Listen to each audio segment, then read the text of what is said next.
Well, here we are. How are you guys doing? It's been 2 days, but it feels like it's been a month. I do apologize, I was out for the last 2 days. Finally got the car, but today is news day and there's a lot we need to get covered. So as usual, in case you guys like this one, make sure to slap that little red button down below and let's get right into it. So, V38 has started rolling out. Yes, the firmware that I thought, and a bunch of other people thought, according to a leaks video, wasn't actually going to be coming out, or it was supposedly going to be skipped.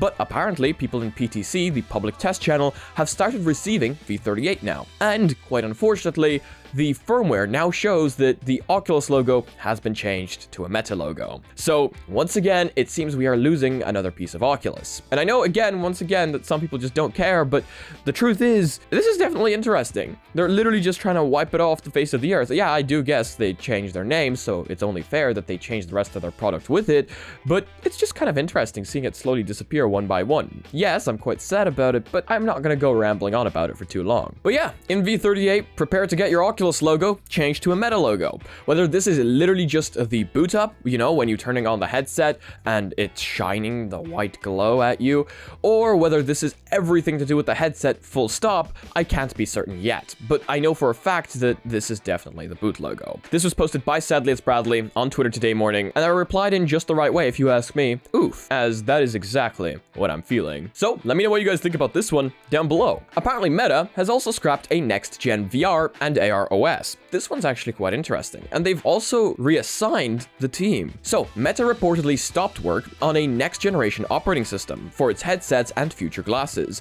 reassigning a team with hundreds of employees who have been working on it. The Information's Sylvia Varnham O'Regan reported that Meta disbanded a 300-plus person team working on a new operating system codenamed XROS to power VR headsets and future AR headsets. Late last year, Mark Lukowski, who was a key member of the operating system effort at Meta, jumped ship to Google, where he's now leading efforts to build an AR operating system there.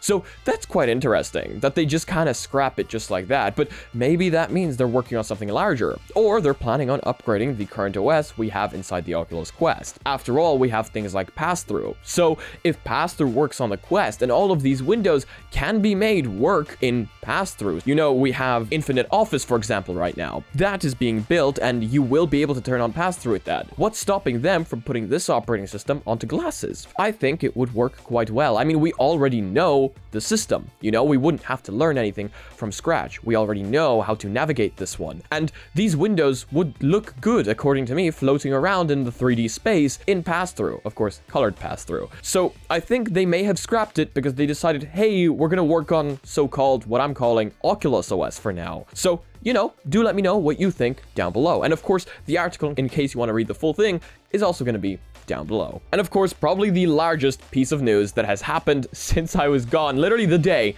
I left to collect the car. This came out, and I was like, I'm not going to cover this on day one. The PSVR 2 has finally been revealed, and I don't know what you guys think about it. I'm sure you've probably seen thousands of pictures of it by now. I think it's sexy. Like, as a piece of technology, okay? Don't.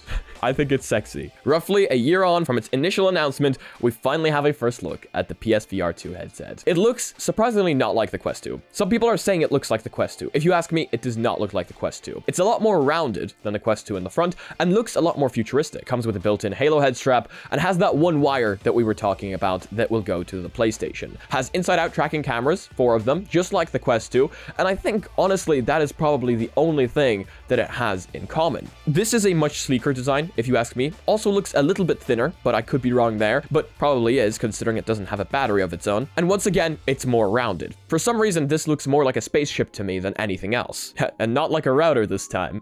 Sony put up a PlayStation blog post revealing the design, which features a white shell and adjustable halo strap, similar to the original PSVR design, 4 front-facing cameras for inside-out tracking, and a wire attached to the back of the halo ring. In the post, Senior Vice President Platform Experience said the design was intended to match the orb-like structure of the PSVR 2 Sense controllers, which have also been given the same white shell. All in all, the visor itself actually looks pretty similar to a Quest 2 headset, so there's Upload VR saying it looks quite similar to a Quest 2 headset, but once again, I'm keeping my own. I don't think it does. I think if we start saying that every white headset looks like a Quest 2 headset, then every headset is going to look like a Quest 2 headset. Being completely real with you, there's only so many places you can put those cameras in order for them to get the best field of view. It's not like Oculus patented the fact that there's a camera in every corner of the headset. Again, there's only so many places you can put them. And according to me, if I saw this from far away, I wouldn't think it was a Quest 2. But do make sure to let me know what you think down below. What do you think about the single wire? You know, I know that's quite controversial. A lot of people wanted it to be wireless, and now with the wire being so long and looking like it's firmly attached to the headset, like you can't disconnect it, I think any hopes of Y-Gig might unfortunately be fading away. But I could be completely wrong there. I cannot wait to see, you know? I want more reveals. The orb-like controllers look damn good. We've checked out the Pimax controllers before, the Pimax sword controllers, and I think that's the closest thing we have had to these orb-like controllers from the PSVR 2 so far. They do look damn nice if you ask me, and supposedly they're going to be quite comfortable. For anybody wondering if those rings will like hit each other when you're punching something, I've actually found that to not be an issue, but who knows, I haven't played every single game on the planet. By the way, I'm talking about that ring on the Pimax controllers. Here's a Pimax sword controller. It's base station tracked, and once again, you've got that ring around it to track it instead. Supposedly, this offers more help with occlusion. It's less occlusive. I found it to actually work quite well in that regard, to be honest. But yeah, definitely, please do let me know what you think about all that down below. We've got Lone Echo 2 winning an award. If you guys played Lone Echo and Lone Echo 1, or if you've heard me talking about it, you know I'm a big fan of the game. In fact, we started playing Lone Echo 2 on livestream, but then I ended up finishing it on my own. They're two absolutely fantastic games and absolutely deserved a sequel. They are Oculus exclusives, but of course you can play them on other headsets with just a tiny little bit of modding, just like you can play any Oculus exclusive with any headset, to be honest. But now, Lone Echo 2 has taken Immersive Reality Game of the Year at the 25th DICE Awards. This is great news. Honestly, I love seeing VR games winning awards, and we've seen Half-Life Alyx win a ton of awards, but seeing another game finally hop onto that is great. I mean, Zenith was a massive success. I mean, that thing tops charts,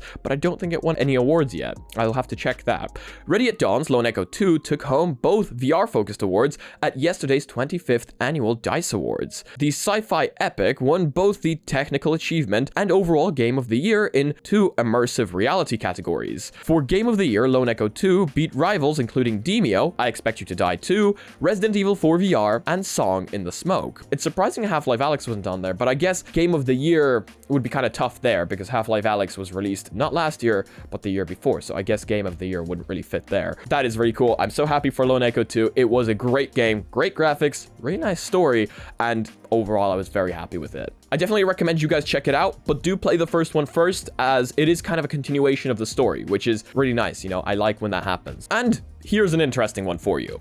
HTC Vive recently released something they called the Viveverse, and I texted you guys and I was like on Discord, what do you think about this? This is a little weird, and apparently I wasn't the only one who thought it was a little weird, because it's stirring up controversy. HTC Vive sees a ton of backlash over bizarre Viveverse concept trailer. HTC recently revealed its vision for the future metaverse, branded the Viveverse, and the internet did not like it. First of all, I don't like it. Do you know why? Because I'm not a fan of every single one of these companies releasing their own metaverse.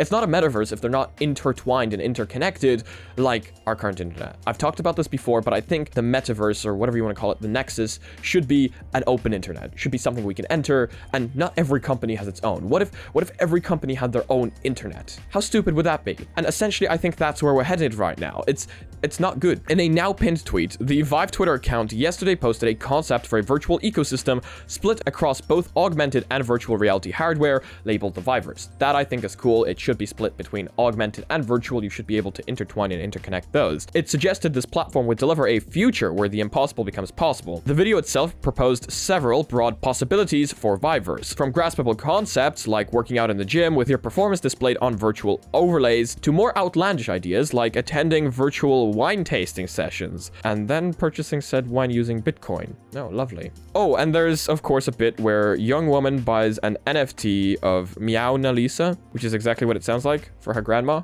Wow, my grandma would absolutely love that. But you know, let me know if you guys want a Meow Nalisa down below. And as usual, that is going to be it for today's video. Thank you all so much for joining me today. I hope you all have a fantastic day or night. And you know what? People did actually want me to live stream inside the car. People on the Discord really wanted to see it, so we're gonna do the outro inside the car.